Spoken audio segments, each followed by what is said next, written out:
বাংলাদেশ হচ্ছে, আমরা প্রবাসীরা কিন্তু পিছনে নয়।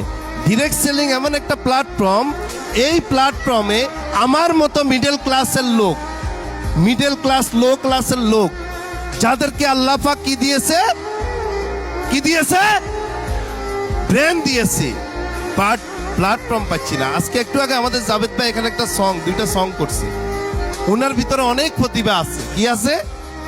প্রতিভা আছে, বাট প্ল্যাটফর্ম পাইনি সং করার। উনি কি শো করতে পারবে মানুষের সামনে সং? না।